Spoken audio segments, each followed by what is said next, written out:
नमस्कार। एक बार फिर से आप सभी का स्वागत है जिज्ञासा के इस नए एपिसोड में। और आज हम बातचीत करने वाले हैं उत्तर प्रदेश की परिवहन व्यवस्था। बहुत छोटा सा टॉपिक है, बहुत ज़्यादा बातें हैं नहीं। कभी कभी एक दो प्रश्न यहाँ से बन जाते हैं और बहुत ज़्यादा सवाल यहाँ से पूछे नहीं जाते हैं। लेकिन अगर कभी यहाँ से सवाल पूछा जाता है तो एक बात याद रखिए कि ज़्यादातर लोग इस टॉपिक को स्किप कर जाते हैं। तो बहुत लंबा लेक्चर नहीं होने वाला है। हम लोग बहुत ज़्यादा तो 20, 25, 30 मिनट मतलब मैक्सिमम 30 मिनट, इससे आगे नहीं बढ़ेंगे। बस बल्कि उससे पहले ही इस टॉपिक को हम पूरा कर लेंगे। तो केवल अगले 20-30 मिनट के लिए हमारे साथ रहिए। और अगर यहाँ से कोई प्रश्न आता है तो वह प्रश्न आपका सही होगा, ये हमारी जिम्मेदारी। जिज्ञासा का ये प्लेटफॉर्म स्पेशली इसलिए चल रहा है ताकि ऐसे लोग जो वाकई में पढ़ना चाहते हैं वो जिज्ञासा से जुड़े और उन्हें एक सटीक मटेरियल हम उपलब्ध करवा सकें।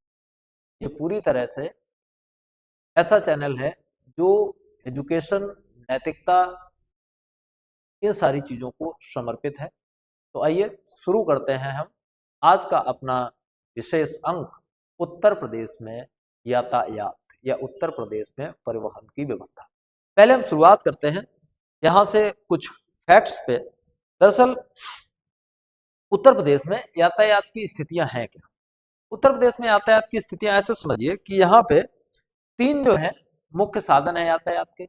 एक तो सड़क परिवहन है, दूसरा रेल परिवहन है और तीसरा वायु परिवहन। इसके साथ ही साथ एक गौड़ तरीका भी है परिवहन का, जिसे हम कह सकते हैं जल यातायात। ठीक, तो कुल मिलाकर के चार तरीके हैं: सड़क, रेल, वायु और चौथा जो है वह गौड़ तरीका है, गौड़ साधन है, जिसको हम जल यातायात कह सकते हैं। ठीक है, सड़क यातायात का यहाँ के टोटल यातायात में जो योगदान है वह 70% है। आइए हम एक एक फैक्ट को जरा चेक करते हुए चलें। देखिए, उत्तर प्रदेश में परिवहन के तीन प्रमुख साधन हैं: सड़क, रेल और वायु। कौन कौन से? सड़क, रेल और वायु, ये तीन प्रमुख साधन है। और इसके बाद एक गौड़ साधन है जो कि है जल परिवहन। ठीक है, सड़क यातायात का योगदान टोटल में से कितना है? अप्रोक्सीमेट 70%। यानी सबसे ज्यादा उत्तर प्रदेश में जो परिवहन होता है वह सड़क के माध्यम से होता है। ठीक है, उत्तर प्रदेश सांख्यिकी डायरी 2023 के अनुसार पीडब्ल्यूडी द्वारा अनुरक्षित कुल मार्गों की लंबाई 2,77,985 किलोमीटर है। यानी लगभग क्या कहेंगे हम, 2.25 लाख किलोमीटर। 2.25 लाख किलोमीटर इतनी लंबाई पीडब्ल्यूडी द्वारा अनुरक्षित मार्गों की है। राष्ट्रीय राजमार्गों की लंबाई के मामले में उत्तर प्रदेश का महाराष्ट्र के बाद देश में दूसरा नंबर है। सबसे लंबा राष्ट्रीय राजमार्ग NH-34 है, जो कि नजीबाबाद, बिजनौर, मेरठ, हापुड़, बुलंदशहर, अलीगढ़, एटा, कन्नौज, कानपुर, हमीरपुर, महोबा होते हुए 723 किलोमीटर की दूरी तय करता है। महत्वपूर्ण बात, इंपॉर्टेंट प्रश्न। पूरे चैप्टर में से हमने कोशिश की है कि हम सारे फैक्ट्स इकट्ठे करें, लेकिन जो ज्यादा महत्वपूर्ण फैक्ट्स हैं वो याद रखें। एक तो ये गौड़ संसाधन वाला याद रखें, गौड़ साधन जल परिवहन। दूसरा ये याद रखें कि 70% योगदान इसमें काहे का है? सड़क परिवहन का। तीसरी बात आप याद रखेंगे कि महाराष्ट्र राष्ट्रीय राजमार्गों के मामले में देश में पहले नंबर पे है और दूसरे नंबर पे उत्तर प्रदेश है। तीसरा, उत्तर प्रदेश में जो सबसे बड़ा राष्ट्रीय राजमार्ग है वह है NH-34 और जो सबसे छोटा है वह है NH-552। ये चिरगांव झांसी से मध्य प्रदेश की ओर जाता है, केवल 4 किलोमीटर। ठीक, और ये 723 किलोमीटर लंबा है। अन्य महत्वपूर्ण राजमार्गों में NH-19 है, जो आगरा, कानपुर, प्रयागराज, वाराणसी होते हुए 655 किलोमीटर की दूरी पूरी करता है। ठीक है, ये महत्वपूर्ण है। NH-34 सबसे बड़ा, NH-552 सबसे छोटा। उत्तर प्रदेश में सड़क की हिस्सेदारी है 70%। एक गौण संसाधन उपयोग करता है उत्तर प्रदेश, वह है जल परिवहन। और महाराष्ट्र के बाद राष्ट्रीय राजमार्गों के मामले में पूरे देश में उत्तर प्रदेश का जो नंबर है वह दूसरा है। अब हम एक एक करके इन सारे संसाधनों के बारे में बातचीत कर लेते हैं, वो देख लीजिए। उत्तर प्रदेश राज्य सड़क परिवहन निगम, इसकी कुछ खासियत है। पहली बार उत्तर प्रदेश राज्य की रोडवेज सेवा 15 मई 1947 को लागू हुई थी। मतलब हम ये कहते हैं कि आजादी से भी पहले। ठीक, लखनऊ से बाराबंकी के बीच में शुरू हुई थी। कभी ऐसा प्रश्न बन सकता है। 1 जून 1972 को इसे अधिनियमित कर दिया गया और इसका नाम उत्तर प्रदेश राज्य सड़क परिवहन निगम रख दिया गया और इसका मुख्यालय बना दिया गया लखनऊ में। कुल क्षेत्र इसके 20 है, कुल डिपो 115 है और कुल बस स्टेशन 300 है उत्तर प्रदेश में। ठीक, केंद्रीय कार्यशाला एवं प्रशिक्षण संस्थान कानपुर में है, रावतपुर और राम मनोहर लोहिया फॉरेस्ट में, यानी कुल मिला के जो चिड़ियाघर है उस चिड़ियाघर के पास ही ये बना हुआ है। ये इसकी खासियत है। जनरथ सेवा चलती है उत्तर प्रदेश में। बस ये फैक्ट जो है जिन्हें आपको याद रखना है, जैसे जनरथ है, लोहिया है, इन्हें आपको याद रखना कि ये करते क्या है। ये जो जनरथ सेवा है यह लखनऊ को पूरे प्रदेश भर के जितने भी जिला मुख्यालय हैं उन जिला मुख्यालयों से जोड़ती है। यानी ये लखनऊ है और किसी भी जिले से बस लखनऊ आती है, उस जिले जाती है, लखनऊ आती है, उस जिले आती है। जिला मुख्यालयों से जोड़ने का काम प्रदेश की राजधानी को ये करती है कौन? जनरथ सेवा। ठीक, राजधानी मुख्यालय से अन्य जिलों को जोड़ने वाली एक वातानुकूलित बस सेवा है। यानी ये जो बसें हैं कैसी हैं? एसी बसें हैं। ठीक, ये याद रखेंगे।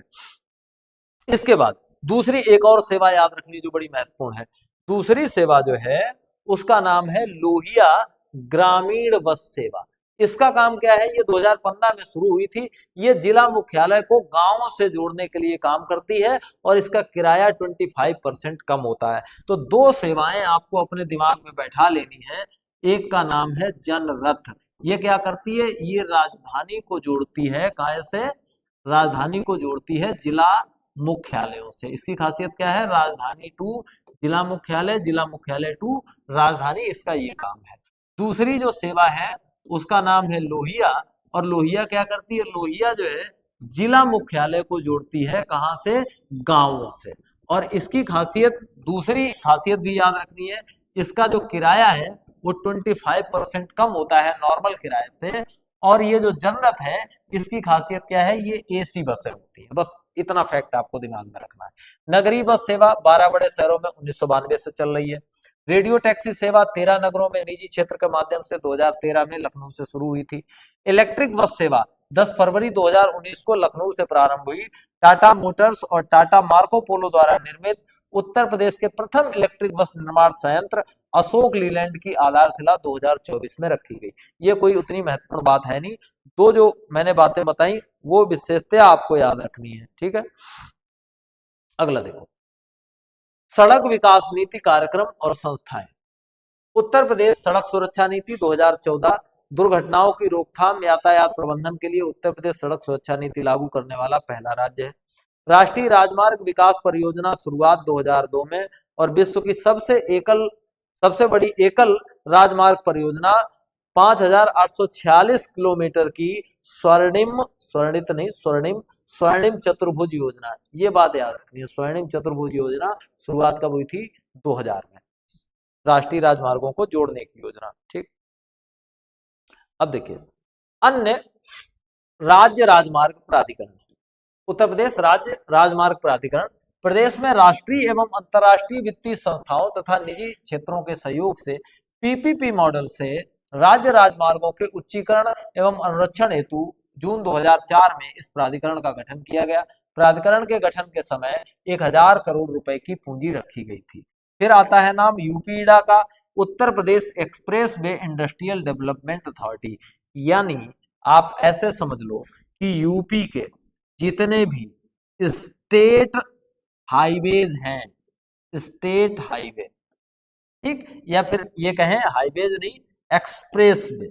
ठीक, यूपी के जितने भी स्टेट एक्सप्रेस वेज हैं उनकी जो कार्यदायी संस्था होती है वह होती है यूपीईडा।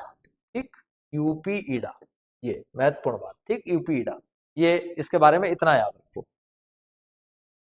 उत्तर प्रदेश के जो संचालित एक्सप्रेस वे हैं, जो बनने वाले एक्सप्रेस वे हैं, वो आपके प्रश्नों में हो सकते हैं, जरा उनको देख लो। देखिए उत्तर प्रदेश के संचालित एक्सप्रेस वे, उत्तर प्रदेश सर्वाधिक 13 एक्सप्रेस वे वाला राज्य है, जिसमें 6 संचालित हैं और 7 निर्माणाधीन है। 7 पे काम चल रहा है और 6 चल रहे हैं। Noida greater Noida express way 2008 में इसका लोकार्पण हुआ था। 6 लेन है इसमें, 24.53 किलोमीटर लंबा है। दूसरा दिल्ली मेरठ एक्सप्रेस वे 2015 में इसका शिलान्यास हुआ था। 3 फेज में इसका काम हुआ, निजामुद्दीन से डासना तक 14 लेन है। सबसे ज्यादा यही सबसे ज्यादा लेन वाला यही है, निजामुद्दीन से डासना तक है ये सबसे ज्यादा लेन वाला। कौन सा? दिल्ली मेरठ एक्सप्रेस वे, याद रखिएगा सबसे ज्यादा लेन वाला दिल्ली मेरठ एक्सप्रेस वे, निजामुद्दीन से लेकर के डासना तक इसमें लेन की संख्या है 14 और शेष सब में 6 लेन है, कुल दूरी 96 किलोमीटर है। यमुना या ताज एक्सप्रेस वे लोकार्पण 2012 में हुआ था, ये 6 लेन है। आगरा लखनऊ एक्सप्रेस वे लोकार्पण इसका 2016 में हुआ था, मात्र 23 माह में तैयार हुआ। महत्वपूर्ण बात, ये केवल 23 महीने में तैयार हुआ। ग्रीन फील्ड एक्सप्रेस वे है ये, एडवांस ट्रैफिक मैनेजमेंट सिस्टम है यहाँ। बांगरमऊ में इसमें हवाई पट्टी है और रोशनी के लिए इसमें सोलर एनर्जी का उपयोग किया गया, यानी ये अलग से एनर्जी नहीं लेता, अपनी एनर्जी अपने सोलर सिस्टम लगा के ये बना लेता है। पूर्वांचल एक्सप्रेस वे लोकार्पण 2021 में इसका हो गया, 6 लेन का है और ये उत्तर प्रदेश का सबसे लंबा संचालित एक्सप्रेस वे है। सुल्तानपुर में इसमें भी हवाई पट्टी है। महत्वपूर्ण बात, ये आपका इंपॉर्टेंट फैक्ट है, याद रखिएगा। कारण ये है कि अभी जितने चालू हैं 6, उन 6 में सबसे लंबा यही है और ये 6 लेन का है और सुल्तानपुर में इसमें हवाई पट्टी बनी हुई है। बुंदेलखंड एक्सप्रेस वे लोकार्पण 2022 में हो गया, ये 4 लेन है और महत्वपूर्ण बात है ये कि उत्तर प्रदेश का पहला सोलर एक्सप्रेस वे है। हालांकि सोलर एक्सप्रेस वे ये आगरा लखनऊ एक्सप्रेस वे भी है, लेकिन आगरा लखनऊ एक्सप्रेस वे की खासियत यह है कि ये केवल अपने उपयोग भर को बिजली बनाता है, ठीक, ये किसी को दे नहीं पाता। लेकिन इस एक्सप्रेस वे की खासियत यह है बुंदेलखंड एक्सप्रेस वे की कि ये अपने से जुड़े हुए लगभग 1000 गांवों को बिजली भी देगा। महत्वपूर्ण, अब समझ लो, सबसे इंपॉर्टेंट प्रश्न जो आपको याद रखना है वो ये है कि उत्तर प्रदेश का सबसे पहला एक्सप्रेस वे 2008 में बनके तैयार हुआ था, Noida greater Noida express way, ठीक। दूसरी बात, दिल्ली मेरठ एक्सप्रेस वे जो है वह सबसे ज्यादा लेन वाला है, 14 लेन का है और ये निजामुद्दीन से डासना तक 14 लेन का है। उसके बाद महत्वपूर्ण बात, आगरा लखनऊ एक्सप्रेस वे है, ये पूरा का पूरा एक्सप्रेस वे सोलर एनर्जी से चलता है, इसको और बाहर से जरूरत नहीं है और ये पहला ऐसा एक्सप्रेस वे है जिसमें हवाई पट्टी बनी थी बांगरमऊ में और मात्र 23 महीने के समय में तैयार हुआ था। अभी तक 2 में हवाई पट्टी बन चुकी है, एक बांगरमऊ में और एक सुल्तानपुर में। फिर आता है नाम पूर्वांचल एक्सप्रेस वे का, तो अभी तक जितने एक्सप्रेस वे संचालित हैं उनमें से सबसे लंबा एक्सप्रेस वे है पूर्वांचल एक्सप्रेस वे। और बुंदेलखंड एक्सप्रेस वे की खासियत यह है कि ये अपने साथ जुड़े हुए लगभग 1000 गांवों को सोलर से बिजली बना करके उन्हें बिजली भी, ठीक, ये सबसे बड़ी खासियत है। अब हम उन एक्सप्रेस वे की बात कर लें जो अभी निर्माणाधीन है, मतलब बन नहीं पाए हैं, अभी केवल बन रहे हैं।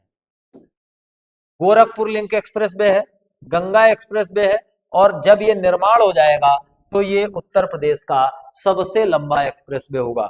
अभी कौन सा है? अभी पूर्वांचल है, याद रखिएगा। अभी ये बन नहीं पाया इसलिए पूर्वांचल सबसे लंबा है, लेकिन जैसे ही गंगा एक्सप्रेस वे बन जाएगा ये उत्तर प्रदेश का सबसे लंबा हो जाएगा।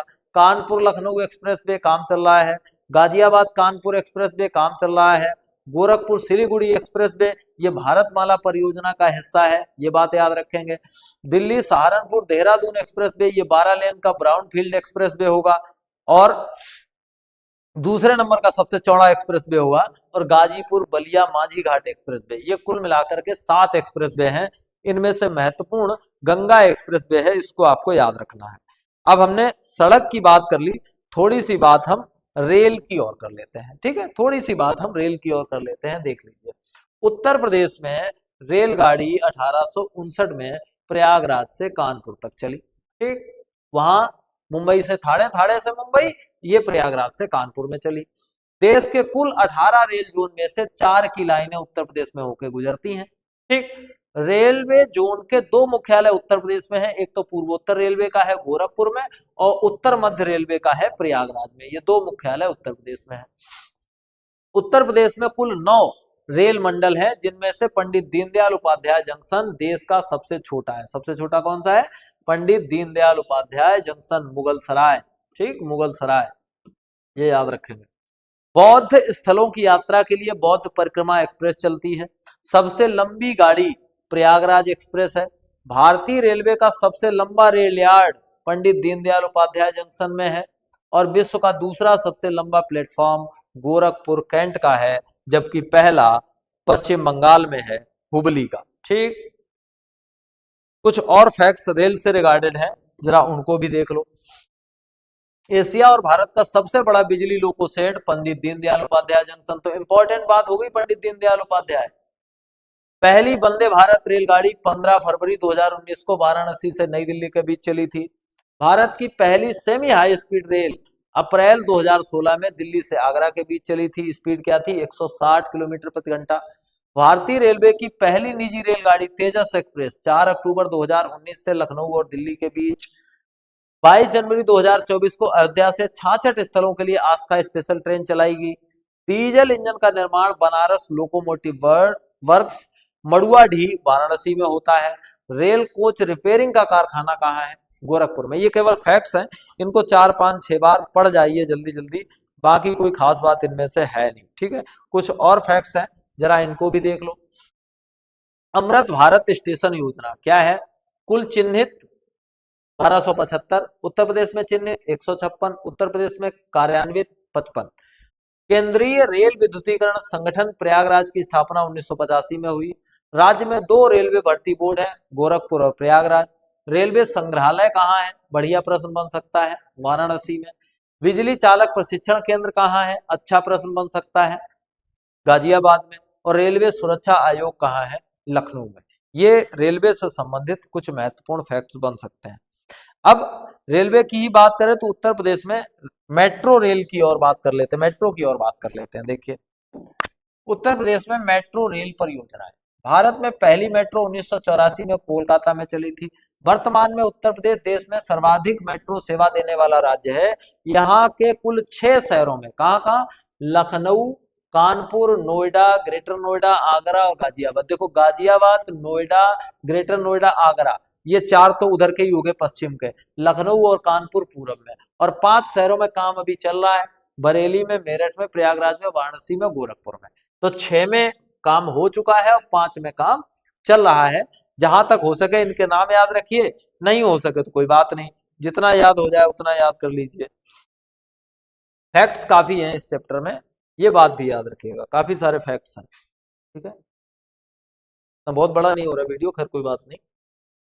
आगे देखिए, वायु परिवहन। भारत में प्रथम हवाई उड़ान का प्रदर्शन 1911 में हुआ था। 1953 में पहली बार राष्ट्रीयकरण हुआ और एयर इंडिया और इंडियन एयरलाइंस नामक 2 निगमों की स्थापना हुई। बाद में क्या हुआ? 2007 में दोनों का विलय करके इनका नाम एयर इंडिया कर दिया गया और 2022 में एयर इंडिया को टाटा समूह को बेच दिया गया। प्रदेश में कुल 46 हवाई पट्टियां और अड्डे हैं, जिनमें 16 प्रदेश सरकार के, 8 एयरफोर्स के, 5 भारतीय विमानपत्तन अधिकरण के और शेष निजी या अन्य के हैं। नागरिक उड्डयन प्रशिक्षण केंद्र एवं वायुसेना विद्यालय बमरौली प्रयागराज में है, महत्वपूर्ण प्रश्न, एयरफोर्स का school. Flying school Meerut, Aligarh और सिफई में है। National para troopers training college Agra में है, इंपॉर्टेंट। एयरबेस आगरा, लखनऊ और गाजियाबाद में है।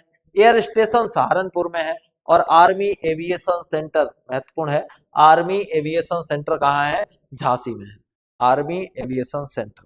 और अब अंत में एक फैक्ट और बचता है, जो गौण संसाधन की हमने बात की थी उसकी बात और बचती है। देखो, हमने सड़क की बात कर ली, रेलवे की बात कर ली, वायु की भी बात कर ली, एक और महत्वपूर्ण बात बची है और वो है जल परिवहन की।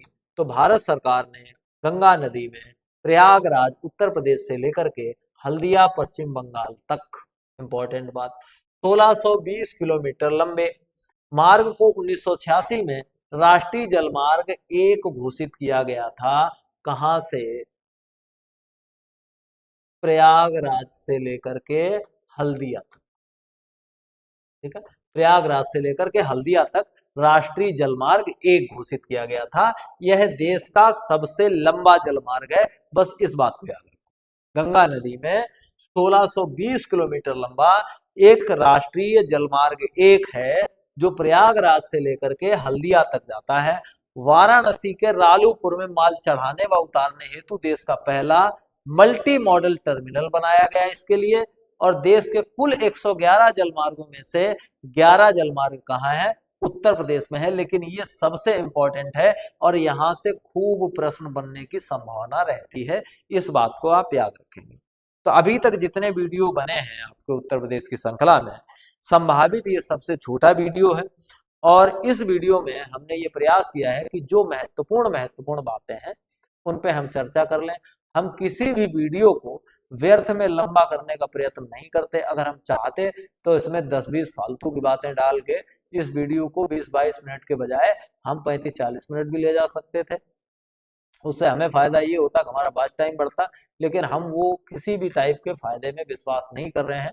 विश्वास इस समय ये है कि आप कम समय लगा करके ज्यादा कंटेंट तैयार करें। अब आपने इसके जो नोट्स बना लिए हैं, उन नोट्स का प्रॉपरली रिवीजन करिए, पढ़ते रहिए।